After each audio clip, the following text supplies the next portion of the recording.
నమస్కారం. దూరదర్శన్ వార్తలకు స్వాగతం. నేను కీర్తి. ముందుగా ముఖ్యాంశాలు.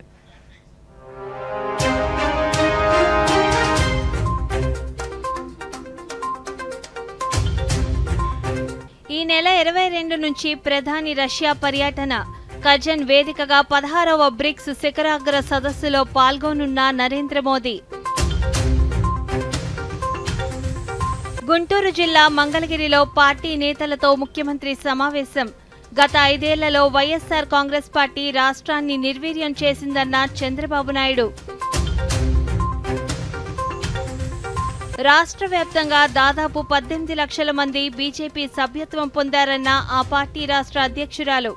రాజమహేంద్రవరం విమానాశ్రయ విస్తరణ పనులు వేగంగా జరుగుతున్నాయన్న పురంధేశ్వరి. రాష్ట్రంలో ఉచిత ఇసుక పేరుతో కూటమి ప్రభుత్వం ధరలు పెంచుతుందన్న మాజీ ముఖ్యమంత్రి వైఎస్ జగన్మోహన్ రెడ్డి. ప్రధానమంత్రి నరేంద్ర మోదీ మన్ కీ బాత్ కార్యక్రమం ఈ నెల 27వ తేదీన ఆదివారం ఉదయం 11 గంటలకు తెలుగు అనువాదం వెనువెంటనే దూరదర్శన్ సప్తగిరిలో ప్రసారం. వార్తల్లోని వివరాలు చూద్దాం. భారత ప్రధానమంత్రి నరేంద్ర మోదీ రష్యా పర్యటన ఖరారైంది. మాస్కో అధ్యక్షతన వచ్చే వారంలో జరగనున్న బ్రిక్స్ సదస్సులో మోదీ పాల్గొనున్నారు. ఈ మేరకు భారత విదేశాంగ శాఖ ప్రకటించింది. రష్యాలోని కజన్ వేదికగా ఈ నెల 22 నుంచి 24వ తేదీ వరకు 16వ బ్రిక్స్ శిఖరాగ్ర సదస్సు జరగనుంది. ఈ సదస్సుకు హాజరవ్వాలని రష్యా అధ్యక్షులు వ్లాడిమిర్ పుతిన్ స్వయంగా మోదీని ఆహ్వానించారు. అందులో భాగంగానే ఈ నెల 22 నుంచి 23 వరకు మోదీ రష్యాలో పర్యటించనున్నారని విదేశాంగ శాఖ తెలిపింది. ఈ సందర్భంగా బ్రిక్స్ సభ్య దేశాల అధినేతలతో మోదీ ద్వైపాక్షిక చర్చలు నిర్వహిస్తారని వెల్లడించింది.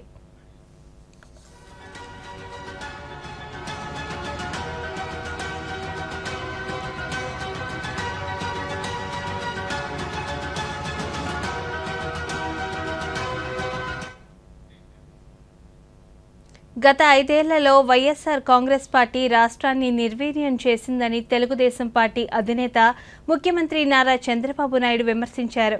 ఆ పార్టీ పాలనలో అన్ని వర్గాల ప్రజలు ఇబ్బందులు ఎదుర్కొన్నారని పేర్కొన్నారు. మంగళగిరిలోని టీడీపీ కేంద్ర కార్యాలయంలో నిర్వహించిన పార్టీ ఎమ్మెల్యేలు, ఎంపీలు, ఎమ్మెల్సీల సమావేశంలో చంద్రబాబు నాయుడు మాట్లాడుతూ కేంద్ర ప్రభుత్వంలో భాగస్వామ్యంగా ఉన్నామని, రాష్ట్రంలో 3 పార్టీలు కలిసి ప్రభుత్వాన్ని ఏర్పాటు చేశాయన్నారు. మిత్రపక్షాలను సమన్వయం చేసుకుంటూ ముందుకు వెళ్లాలని సూచించారు. ప్రధానమంత్రి నరేంద్ర మోదీని చూసి ఎంతో నేర్చుకోవాలన్నారు. పట్టుదల, కృషి వల్లే ఆయన 3వసారి ప్రధాని అయ్యారని కొనియాడారు. మళ్ళీ భవిష్యత్తులో ఈ విధంగా పార్టీని ముందుకు తీసుకుపోవాలి అనే కార్యక్రమాన్ని కూడా మనం సమీక్ష చేసుకోవాల్సిన బాధ్యత ఉంది. ఎప్పటికప్పుడు మనం చేసిన పనులన్నీ కూడా ఒకసారి సమీక్ష చేసుకోవడం, అదే సమయంలో మళ్ళీ రాబోయే రోజుల్లో ఏం చేయబోతాం కూడా ఆలోచించుకొని ముందుకు పోవాలి. ఈరోజు ఇంకొక విషయం చూస్తే కొత్త ప్రయోగం కూడా ఇది. నేషనల్ లెవెల్లో ఎన్డీఏ గవర్నమెంట్ ఉంది, రాష్ట్ర స్థాయిలో ఇక్కడ ఎన్డీఏ గవర్నమెంట్ ఉంది, జాతీయ స్థాయిలో మనం ఒకసారి చూస్తే మనం కూడా అందులో భాగస్వాములుగా ఉన్నాం. అదే సమయంలో రాష్ట్రానికి వచ్చినప్పుడు మొట్టమొదటిసారి కోయలేషన్ గవర్నమెంట్, ఇంతవరకు ఎప్పుడు కూడా కోయలేషన్ గవర్నమెంట్ ఉండేది కానీ ఈ విధంగా విజిబుల్గా ఎప్పుడు కోయలేషన్ ఉండేది కాదు. 2014లో తెలుగుదేశం, బీజేపీ 2 పార్టీలు కలిసి పోటీ చేశాం. గవర్నమెంట్లో కేంద్రంలో మన మంత్రులు అక్కడ ఉన్నారు, రాష్ట్రంలో బీజేపీ మంత్రులు కూడా ఇక్కడ ఉండే పరిస్థితి ఉంది. అయితే ఈసారి మాత్రం రాష్ట్రంలో ఉండే రాజకీయ ఆనాటి పరిస్థితులన్నీ కూడా ఆలోచించుకున్నప్పుడు ఏదైతే జనసేన, తెలుగుదేశం, బీజేపీ ముగ్గురం కలిసి పోటీ చేశాం. అదేవిధంగా గవర్నమెంట్లో కూడా 3 పార్టీలు కలిసి ఇక్కడ ఉన్నాం. ఇప్పుడు 2 పక్కల మనం ఆలోచించుకుంటే, ఒక పక్కన పార్టీల మధ్య సమన్వయం చేసుకోవాలి, రెండో పక్కన ఎవరైతే మన మీద ఎక్స్పెక్టేషన్స్ పెట్టుకొని ప్రజలు మనకు సపోర్ట్ చేశారో వాళ్ళ యొక్క ఆస్పిరేషన్స్ ని ఫుల్ఫిల్ చేయాలి. రాయచోటి నియోజకవర్గంలోని మైనార్టీ వర్గాల అభ్యున్నతిపై చర్చించేందుకు రాష్ట్ర రవాణా యువజన క్రీడా శాఖ మంత్రి మండిపల్లి రాంప్రసాద్ రెడ్డి మైనార్టీ శాఖ మంత్రి ఫారూక్తో ఈరోజు విజయవాడలో సమావేశమయ్యారు. నియోజకవర్గంలో మైనార్టీలు ఎదుర్కొంటున్న పలు సమస్యలను వారు చర్చించారు. రాయచోటి నియోజకవర్గంలో షాదీఖానా ఏర్పాటు చేయాలని, మైనార్టీ వర్గాలకు చెందిన విద్యార్థుల కోసం రాయితీలు ప్రకటించడంతో పాటు శిక్షణ, ఉపాధి అవకాశాలపై చర్చించారు.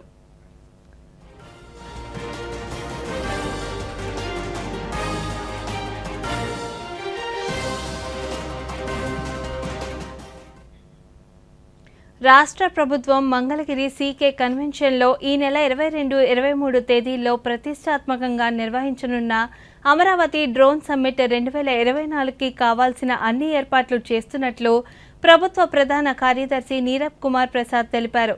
ఈ మేరకు డ్రోన్ సమ్మిట్ ఏర్పాట్లపై ఈరోజు రాష్ట్ర సచివాలయం నుండి వివిధ శాఖల కార్యదర్శులు, ఎన్టీఆర్, కృష్ణ, గుంటూరు జిల్లాల కలెక్టర్లు, ఇతర ఉన్నతాధికారులతో వీడియో సమావేశం నిర్వహించారు. ఈ సందర్భంగా నీరబ్ కుమార్ ప్రసాద్ మాట్లాడుతూ, కేంద్ర పౌర విమానయాన శాఖ సహకారంతో ఆంధ్రప్రదేశ్ డ్రోన్ కార్పొరేషన్ ఆధ్వర్యంలో రాష్ట్రంలో తొలిసారిగా పెద్ద ఎత్తున డ్రోన్ సమ్మిట్ను నిర్వహిస్తున్నామన్నారు. డ్రోన్ సమ్మిట్ను విజయవంతం చేసేందుకు వివిధ శాఖల కార్యదర్శులు సదస్సు జరిగే ప్రాంతాన్ని పరిశీలించి అవసరమైన చర్యలు తీసుకోవాలని ఆదేశించారు.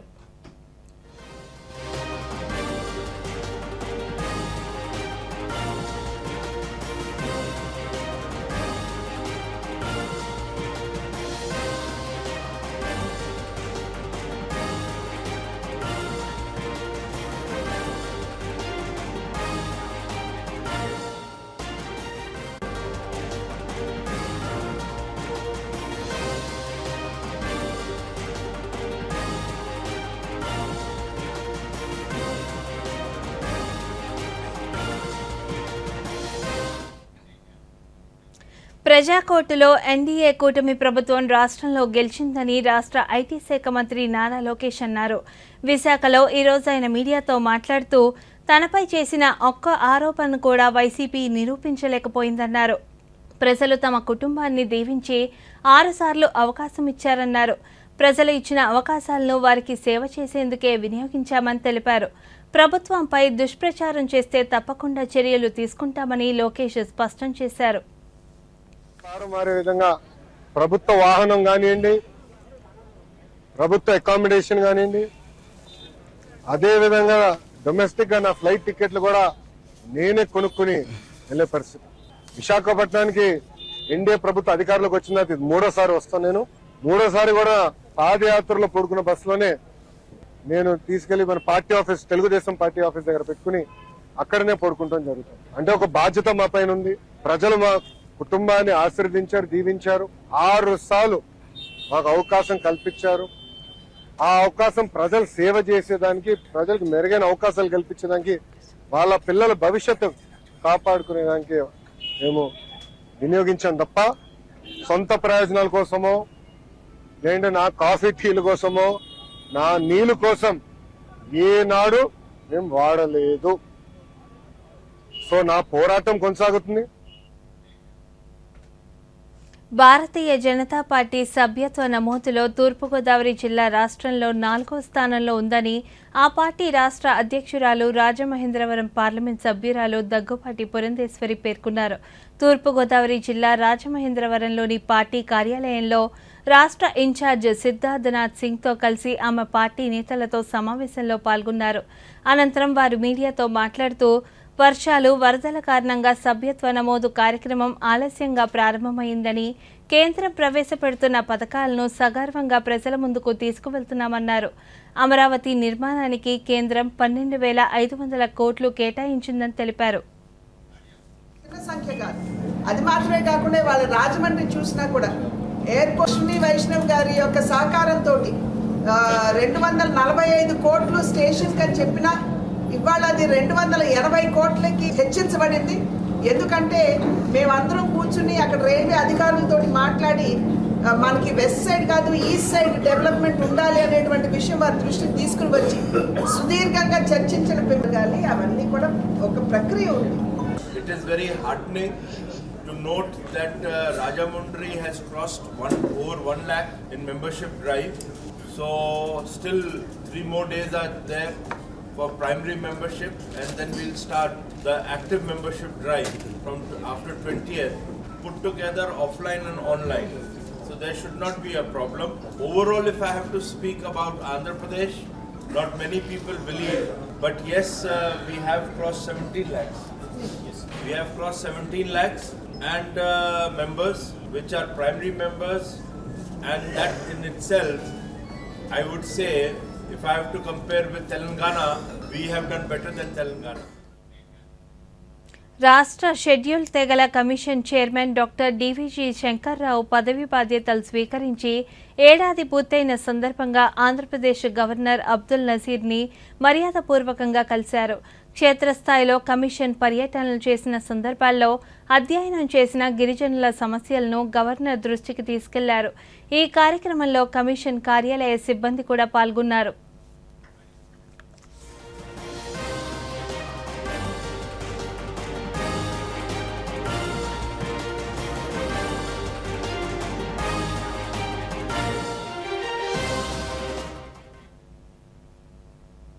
శ్రీ సత్యసాయి జిల్లా పర్యటనలో భాగంగా కేంద్ర సమాచార ప్రసార శాఖల సహాయ మంత్రి డాక్టర్ ఎల్ మురుగన్ ఈరోజు శాంతిభవన్కు చేరుకున్నారు. శాంతిభవన్ అతిథి గృహం వద్ద జిల్లా జాయింట్ కలెక్టర్ అభిషేక్ కుమార్ కేంద్ర మంత్రికి స్వాగతం పలికారు. బెంగళూరు నుంచి ఆయన రోడ్డు మార్గంలో ప్రత్యేక కాన్వాయ్లో పుట్టపర్తి చేరుకున్నారు. సత్యసాయి మహాసమాధిని కేంద్ర మంత్రి దర్శనం చేసుకున్నారు.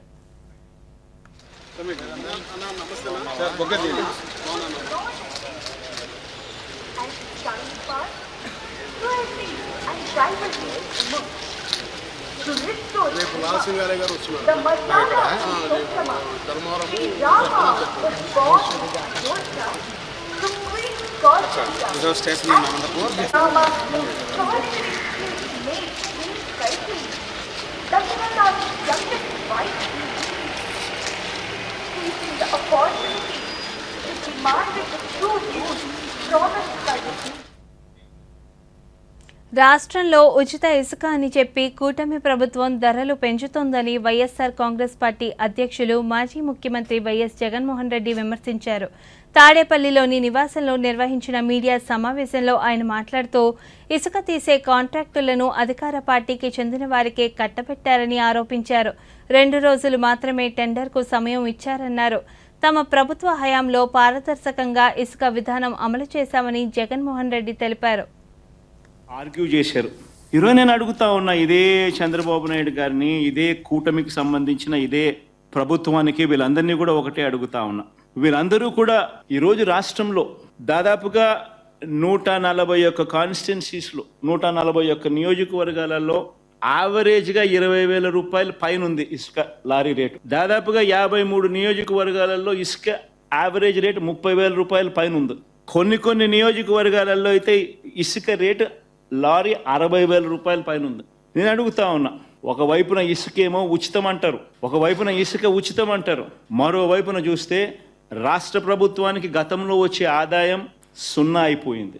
రాష్ట్ర ప్రభుత్వానికి రేట్లు చూస్తే గత ప్రభుత్వంలో ఉన్న రేట్ల కన్నా రేట్లు 2-3 రేట్లు పెరిగాయి.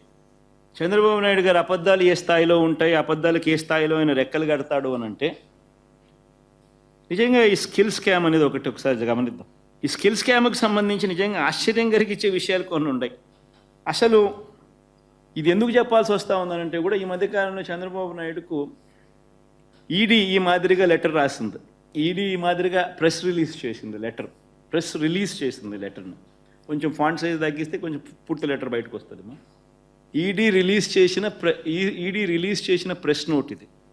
ఈ ఈడీ రిలీజ్ చేసిన ప్రెస్ నోట్ ఒక్కసారి మీరు ఈ పాయింట్స్ ఒక్కసారి చదివితే, అదే ప్రెస్ రిలీజ్ ఈడీ దాంట్లో కొన్ని ఇంపార్టెంట్ పాయింట్స్ ఒకటి నేను చదువుతా. ఎందుకంటే అందరూ కూడా ఇక్కడ ఉన్న వాళ్ళందరూ కూడా చదువుకున్న వాళ్ళే, గ్రాడ్యుయేట్లే, జర్నలిస్ట్లే, అందరూ కూడా పెద్ద చదువులు చదివిన వాళ్ళే కదా. ఎక్కడైనా ఈ ప్రెస్ నోట్ ఎవరైనా చదివితే ఇందులో చంద్రబాబు నాయుడుకు క్లీన్ చిట్ ఈడీ ఇచ్చింది అని ఎక్కడైనా ఉందా? ఇప్పుడు వార్తలో చిన్న విరామం.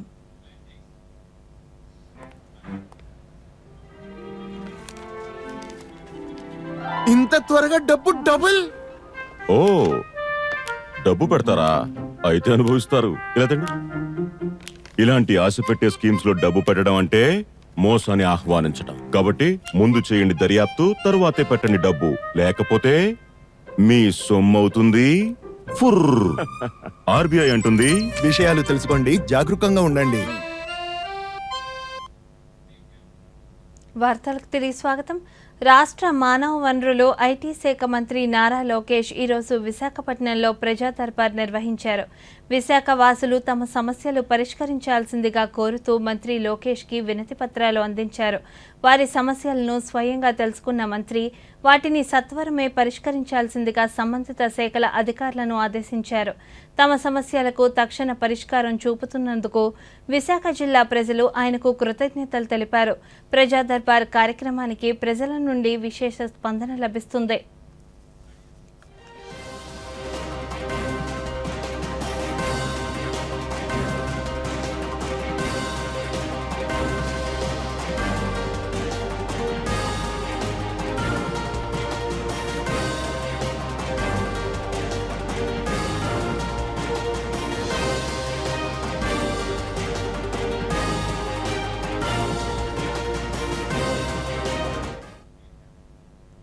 విజయనగరం జిల్లా గూర్లలో డయేరియా వ్యాధి తగ్గుముఖం పట్టింది.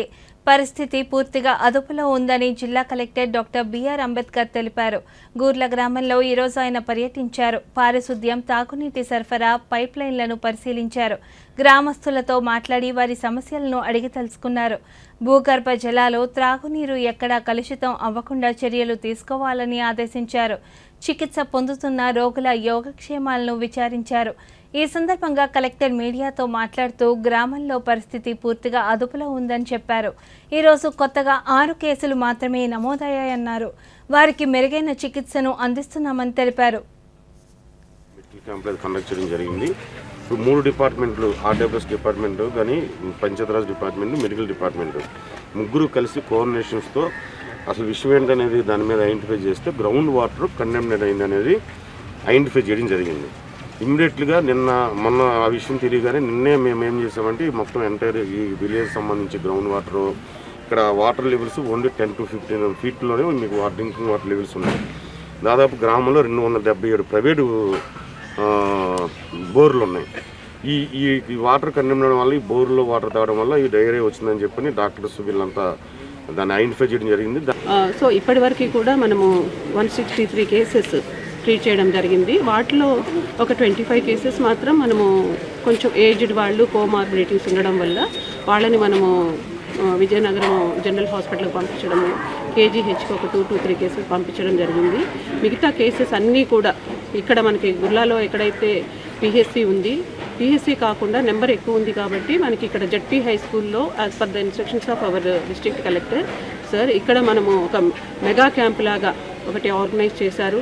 ప్రధానంగా ఏంటంటే నీటిని సక్రమం అంటే నీటిని వినియోగించేటప్పుడు జాగ్రత్తగా వినియోగించడం, ఎక్కువగా నీటిని వేడి చేసుకొని తాగడం, అదేవిధంగా పరిశుభ్రతకు అత్యంత ప్రాధాన్యత ఇవ్వడం లాంటి చర్యలు చేయమనేసి మాకు అధికారులు సూచించారు. ఆ చర్యల్ని పాటిస్తున్నాం. అదే గ్రామ ప్రజలందరూ కూడా నీటిని బాగా మరగబెట్టుకొని తాగుతున్నారు. అదేవిధంగా మరుగుదొడ్డి వినియోగించిన తర్వాత, భోజనం చేయకముందు, చేసిన తర్వాత కూడా సబ్బుతో పూర్తిగా శుభ్రపరచుకుంటున్నారు. ఆ కార్యక్రమాలు చేయడం వల్ల చాలా వరకు అంటే కంట్రోల్లోకి వచ్చే అవకాశం ఉందని నేను భావిస్తున్నాను. గత 5 రోజులుగా ఈ పరిస్థితి అయితే ఉందండి. ప్రభుత్వం చాలా త్వరగానే స్పందించారు. గత 3 రోజులుగా జిల్లా అధికారులందరూ కూడా సుమారు తెల్లారి నుండి సాయంకాలం వరకు ఇక్కడే ఈ క్యాంప్ ఏదైతే హై స్కూల్లో పెట్టారో ఈ క్యాంప్ దగ్గరే జిల్లా అధికారులు అందరూ ఉన్నారు. ఇప్పుడు మనం మాట్లాడుతున్నప్పుడు కూడా కలెక్టర్ గారు, ఎవరైతే మన విజయనగరం జిల్లా కలెక్టర్ గారు ఉన్నారో ఆయన కూడా ఇక్కడే ఉన్నారు. ప్రస్తుతానికి చర్యలు అయితే చాలా జాగ్రత్తగా తీసుకుంటున్నారు. ఊరంతా కూడా క్లోరినేషన్ అది అంతా కూడా చేశారు. నిన్నంతా ఆ ప్రాసెస్ జరిగింది. అంటే ఈ చుట్టుపక్కల పరిస్థితుల వల్ల వాటర్ కలుషితం అయింది. వాటర్లో చెత్తని కలిసేవి. అంటే ట్యాంక్ నీళ్ళంతా కడగలెట్టింది. ఏ రోజు కాదు గవర్నమెంట్ ఇస్తారు చూసారు, అది పెద్ద ట్యాంక్, అవి ఎప్పటికప్పుడు కడగదు, నెలకు ఒక షిఫ్ట్.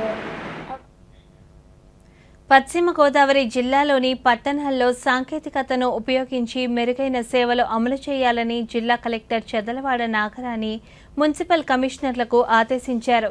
భీమవరంలో జిల్లాలోని మున్సిపల్ అధికారులతో నిర్వహించిన సమావేశంలో జిల్లా కలెక్టర్ మాట్లాడుతూ పట్టణాల్లో మేలైన సేవలను అందించేందుకు ఇతర రాష్ట్రాల్లోని మున్సిపాలిటీల్లో సాంకేతికతను అమలు చేస్తున్న తీరును పరిశీలించి వాటిలో ఉత్తమంగా ఉన్న వాటిని జిల్లాలో అమలు చేయాలన్నారు. పట్టణాల్లో స్వచ్ఛతకు అత్యధిక ప్రాధాన్యత ఇవ్వాలని, పొడి చెత్త, తడి చెత్త వేరు చేసి మాత్రమే చెత్తను సేకరించాలని ఆదేశించారు.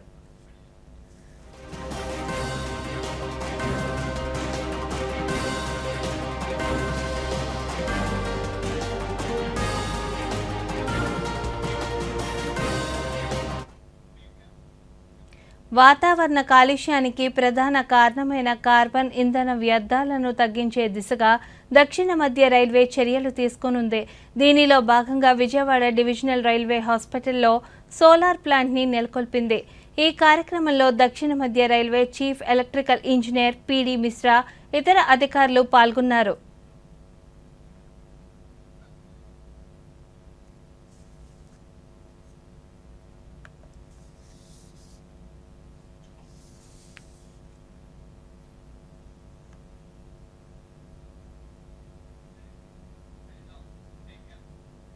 కృష్ణా జిల్లా మచిలీపట్నం, మంగినపొడి బీచ్ ప్రాంతాల్లో సముద్రపు నీరు ముందుకు రావడం పట్ల స్థానికుల్లో ఆందోళన వ్యక్తం అవుతుంది. వాతావరణ పరిస్థితుల దృష్ట్యా గత 3 రోజులుగా సముద్ర జలాలు తీరం వైపు కొన్ని మీటర్ల మేర ముందుకు వస్తున్నాయి. ఒడ్డున ఉన్న దుకాణాలు, చిరు వ్యాపారస్తులు వ్యాపారాలు నిర్వహించుకునే ప్రదేశాల వరకు నీరు చేరడంతో వారు భయాందోళనకు గురవుతున్నారు. ఇదే పరిస్థితి ఎన్ని రోజులు కొనసాగుతుందో, ప్రమాదకర పరిస్థితి ఎదురవుతుందని ప్రజలు ఆందోళన చెందుతున్నారు. ఈ విషయం జిల్లా కలెక్టర్ డీకే బాలాజీ దృష్టికి రావడంతో సంబంధిత అధికారులతో మాట్లాడి అప్రమత్తం చేశారు.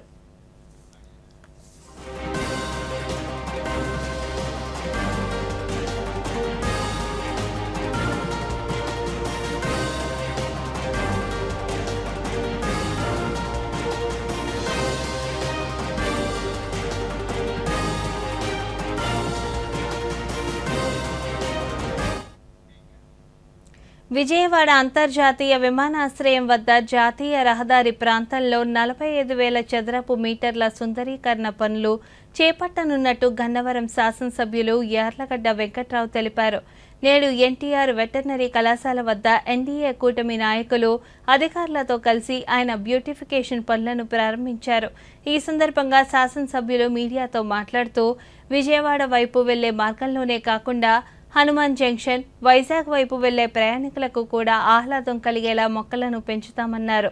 దేశంలోని ఇతర అంతర్జాతీయ విమానాశ్రయాలకు దీటుగా విజయవాడ విమానాశ్రయాన్ని తీర్చిదిద్దడానికి ప్రభుత్వం కట్టుబడి ఉందన్నారు. లెఫ్ట్ సైడ్ రైట్ సైడ్ ఒక ఫుట్పాత్ ఉంటాయి, అటు మీద ఫుట్పాత్ కూడా పాడైపోయిన పరిస్థితి, రైలింగ్ కూడా పాడైన పరిస్థితి.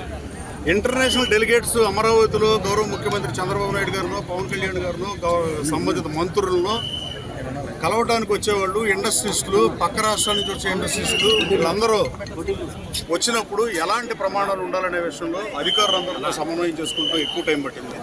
ఎట్టకేలకు అది కార్యరూపం దాల్చింది. థ్యాంక్స్ ఏపీ గ్రేనరీ ఎండీ గారికి, అలాగే నేషనల్ హైవే ఈడీ గారికి, అందరికీ పేరు పేరున ధన్యవాదాలు. 45,000 చదరపు మీటర్లు ఎయిర్పోర్ట్ నుంచి రామవరపాడు వరకు గ్రేనరీ ఉంటే ఇప్పుడు రాబోయే 15 రోజుల్లో 15,000 చదరపు మీటర్లు పెరిగే పరిస్థితి. తర్వాత గన్నవరం నుంచి విజయవాడ వెళ్ళేవాళ్ళకి బాగుంది, కానీ విజయవాడ కూడా గన్నవరంలో దిగి ఇటు వైజాగ్ వెళ్ళేవాళ్ళకి కానీ హనుమాన్ జంక్షన్ మీదుగా శ్రీకాకుళం వరకు వెళ్ళే ప్రజలకి బ్యూటిఫికేషన్ అవసరం లేదా అని అడిగారు. దానికి శనోటిపల్లి వరకు, పెదవటిపల్లి వరకు అధికారులు ప్రణాళిక సిద్ధం చేస్తున్నారు. అటు కూడా దాదాపు 25,000 చదరపు మీటర్ల గ్రీనరీ వస్తుంది. అంటే దాదాపు ఇప్పుడున్న గ్రీనరీ డబుల్ అవుతుంది. 45,000 90,000 చదరపు మీటర్లో గ్రీనరీ ఉంటుంది. అప్పుడు ఎట్టి పరిస్థితుల్లో బెంగళూరు ఎయిర్పోర్ట్కి, అలాగే మీరు చెన్నై ఎయిర్పోర్ట్కి ఏమాత్రం తీసిపోనట్టుగా ఈ బారు గ్రీనరీ ఉంటుంది. భారత రాష్ట్రపతి ద్రౌపది ముర్ము తన 3 ఆఫ్రికా దేశాల పర్యటనలో భాగంగా ఈరోజు మలావిలో పర్యటించారు. ఆ దేశ అధ్యక్షులు లజారస్ మెక్కార్తే చక్వేరా లిలాంగ్వే స్టేట్ హౌస్లో ద్రౌపది ముర్ముని సాదరంగా ఆహ్వానించారు. భారత్ మలావి సంబంధాలు మరింత బలోపేతం చేసే దిశగా ఇరు నేతలు చర్చించారు. భారత రాష్ట్రపతి లిలాంగ్వేలోని జాతీయ యుద్ధ మెమోరియల్ వద్ద ప్రపంచ యుద్ధాలు, ఇతర మిలిటరీ చర్యల కారణంగా అసువులు బాసిన సైనికులు, ప్రజలకు నివాళులర్పించారు.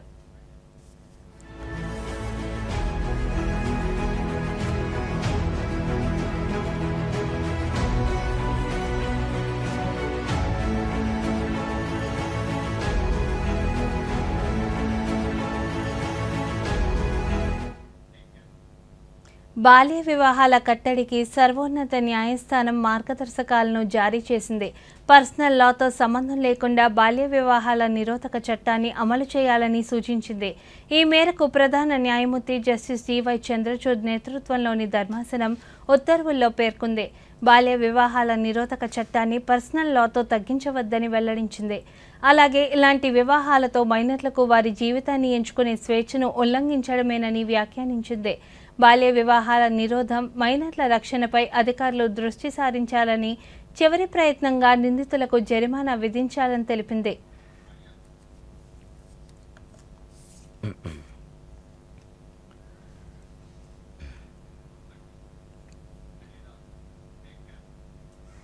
భారత జాతీయ మానవ హక్కుల కమిషన్ 31వ ప్రారంభ దినోత్సవాన్ని పురస్కరించుకొని ఢిల్లీలోని విజ్ఞాన భవన్లో వయోవృద్ధుల హక్కులపై ఈరోజు నిర్వహించిన జాతీయ సదస్సులో భారత ఉపరాష్ట్రపతి జగదీప్ ధన్కర్ పాల్గొన్నారు. ఈ సందర్భంగా ఆయన మాట్లాడుతూ మానవ హక్కుల పరిరక్షణకు భారతదేశం అత్యధిక ప్రాధాన్యతనిస్తుందన్నారు.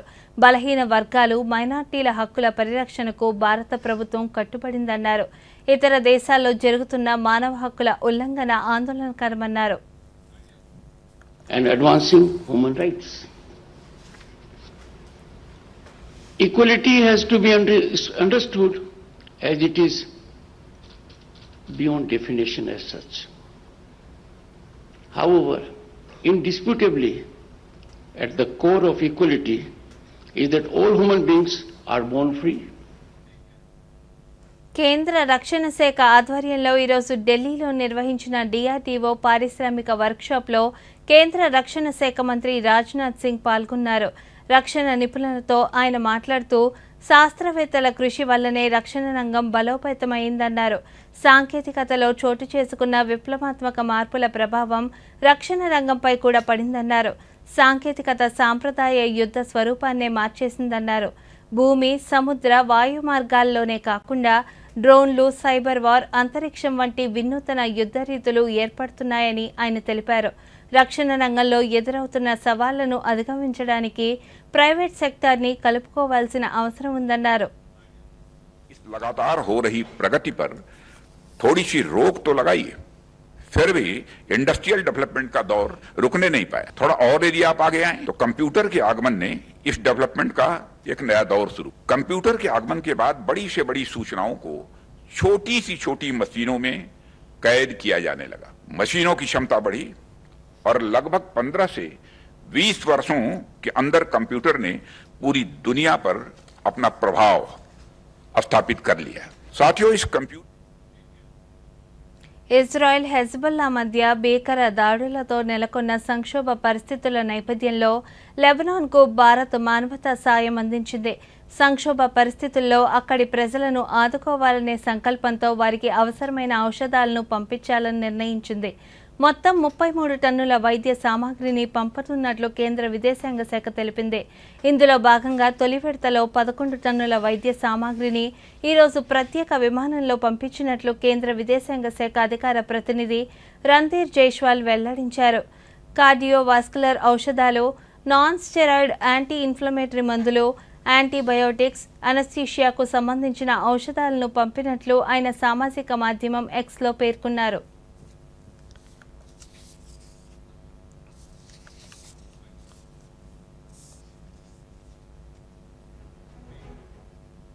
ఈ నెల 22 నాటికి మధ్య బంగాళాఖాతంలో అల్పపీడనం ఏర్పడే అవకాశం ఉందని, ఆ తర్వాత అది వాయువ్య దిశగా కదిలి 24 నాటికి వాయుగుండంగా మారే అవకాశం ఉందని విపత్తుల నిర్వహణ సంస్థ అధికారులు తెలిపారు. రాగల 24 గంటల్లో శ్రీకాకుళం, విశాఖపట్నం, అనకాపల్లి, కాకినాడ, కోనసీమ, కృష్ణా, బాపట్ల, ప్రకాశం, నెల్లూరు జిల్లాల్లో కొన్ని ప్రాంతాల్లో తేలికపాటి వర్షాలు కురిసే అవకాశం ఉందని అధికారులు తెలిపారు. విజయనగరం, మన్యం, అల్లూరి, తూర్పుగోదావరి, పశ్చిమ గోదావరి, ఏలూరు, ఎన్టీఆర్, గుంటూరు, పల్నాడ్, కర్నూలు, నంద్యాల, అనంతపురం, శ్రీ సత్యసాయి, వైఎస్ఆర్, అన్నమయ్య, చిత్తూరు, తిరుపతి జిల్లాల్లోని కొన్ని ప్రాంతాల్లో తేలికపాటి నుండి మోస్తరు వర్షాలు కురిసే అవకాశం ఉందని తెలిపారు.